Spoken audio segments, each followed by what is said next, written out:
В Казани прошел праздник «Я выбираю небо». Авиашоу собрало около 300 тысяч зрителей. Первым в небо поднялся истребитель МиГ-29, выполнил бочку и мертвую петлю. Затем пролетели самолеты пилотажной группы «Стрижи». Были и другие сюрпризы. Репортаж Алмаза Хакимова.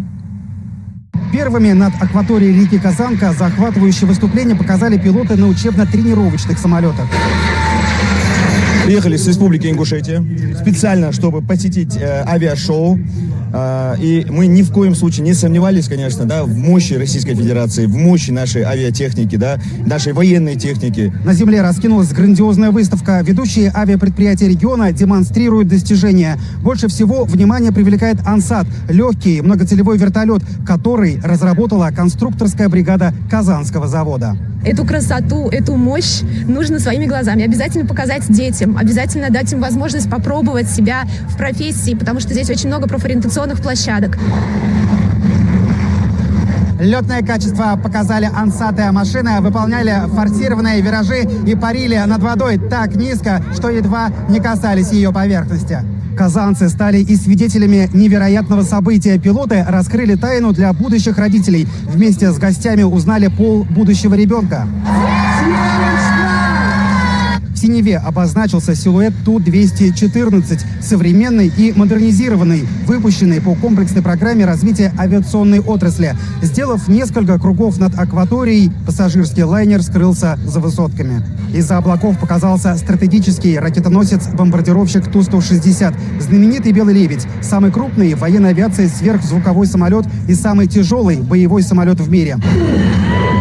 Мощь показал и Ту-22, а после него величественный небесный заправщик военных самолетов Ил-78. Высший пилотаж от легендарной авиагруппы «Стрижи». 6 асов на многоцелевых истребителях 4-го поколения МиГ-29 проходят на небывалой высоте. Вот кадры из кабины. 1300. Алмаз Хакимов, Никита Широков, Алексей Уразакин, Наиль Хазипов. Вести, Казань. Египет вводит цифровые визы для туристов, в том числе из России. Новая система позволяет получить разрешение на въезд в страну за 48 часов до прибытия. Как оформить документы по новым правилам, узнал Александр Белипов.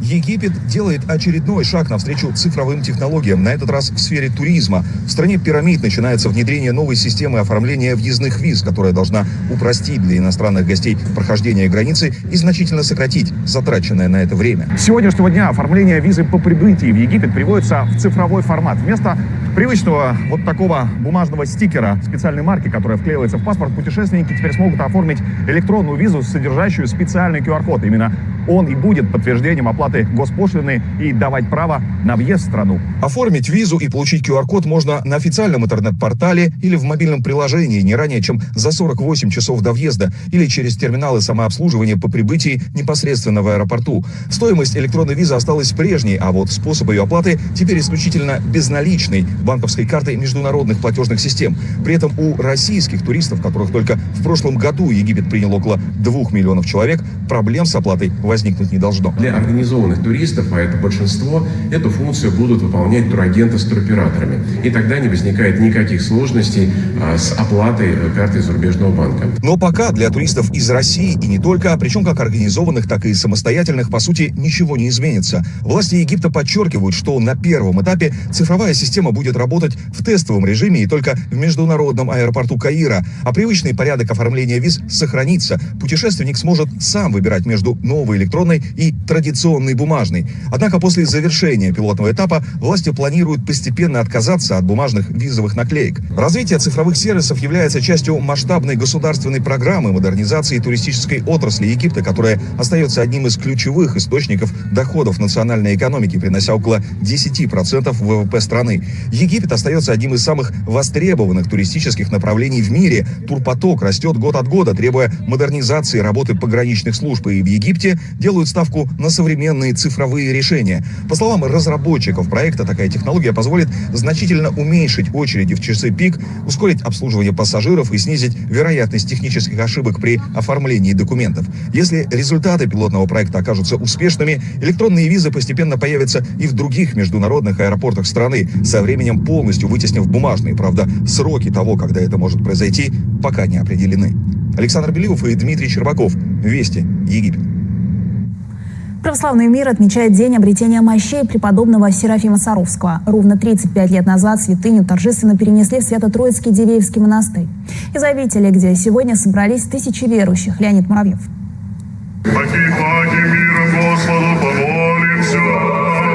Серафима Саровского, одного из самых почитаемых святых Русской Православной Церкви, сегодня поминают православные верующие по всему миру. 7 тысяч из них в этот день приехали в Дивеевский монастырь. На праздничной службе много почетных гостей, а саму литургию проводит патриарх Московский всея Руси Кирилл. Ученые, которые работали здесь, в Сарове, создали нашу русскую атомную бомбу, которая остановила замыслы врага разрушить и поработить наше Отечество. Мне приходилось беседовать с нашими физиками, учеными, которые занимаются как раз той отраслью научных знаний, которые обеспечивают безопасность нашей страны. Очень многие из них являются православными людьми. И в беседе с ними я понял, что и занимаются как раз той отраслью научных знаний, которые обеспечивают безопасность нашей страны. Очень многие из них являются православными людьми. И в беседе с ними я понял, что они в полной мере также осознают тот факт, что создание грозного оружия в нашей стране в этом месте не было случайностью. Что все это проходило в том числе и по молитвам преподобного и богоносного отца нашего Серафима Саровского.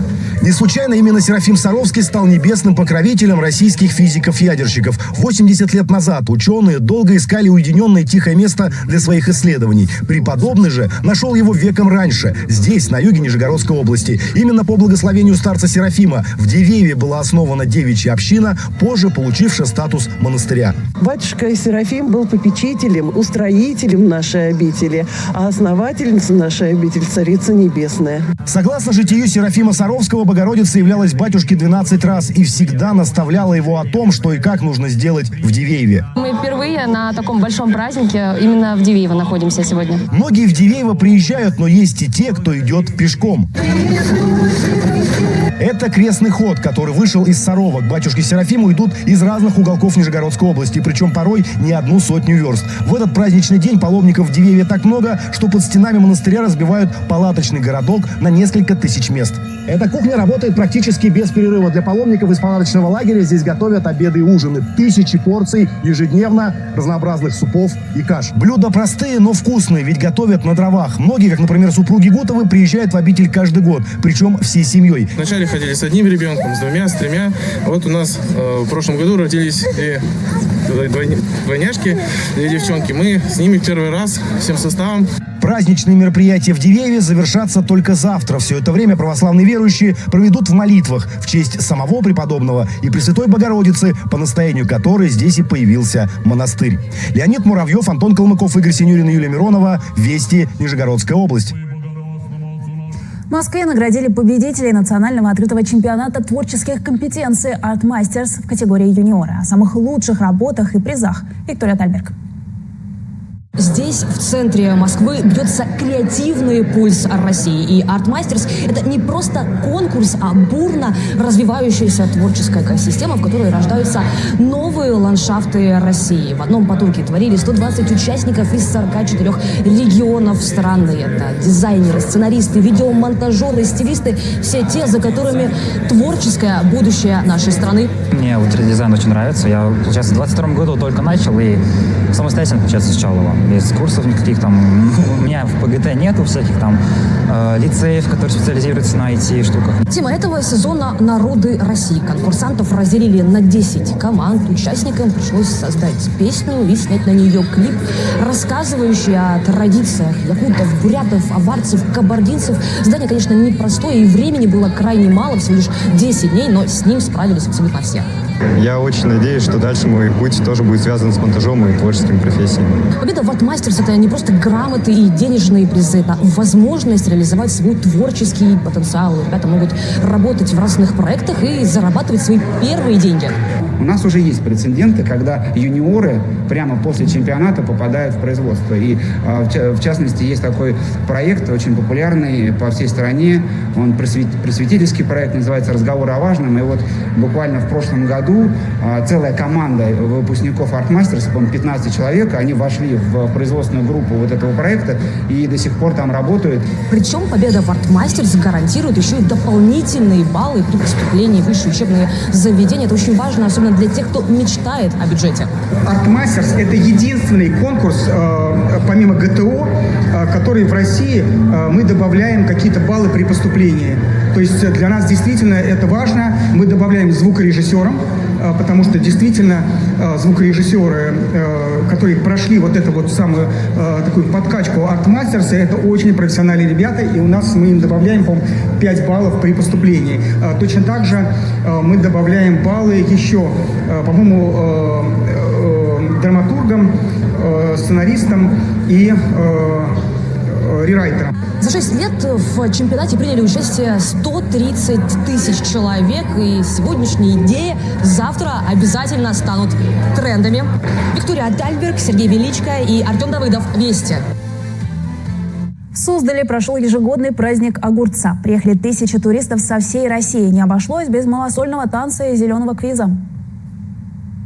Выйду ночью в поле с огурцом, ой, с огурцом! Также можно было принять участие в жонглировании огурцами, угадать вес ведра с этим овощем. Гостей угоречной столицы угощали затейливыми блюдами и познакомили с секретами засолки. Можно было посадить свою грядку огурцов. Центр праздника – музей деревянного зодчества, который познакомил гостей с народными традициями. Какое-то единство и объединение русской культуры. Мы все соскучились по этому. Люди приходят в костюмах, люди приходят потанцевать, в малосольных танцах. Все, что связано с огурцом, а это связано с национальной русской культурой, потому что огурец всегда был в нашей аграрной культуре. А особенно здесь, в Суздале, с 12 века в летописях упоминаются огурцы, что их дюже много было в Суздале. Вообще все шикарно, все шикарно. Хоровод вначале вообще восхитил. Древнерусский слэм — это весело.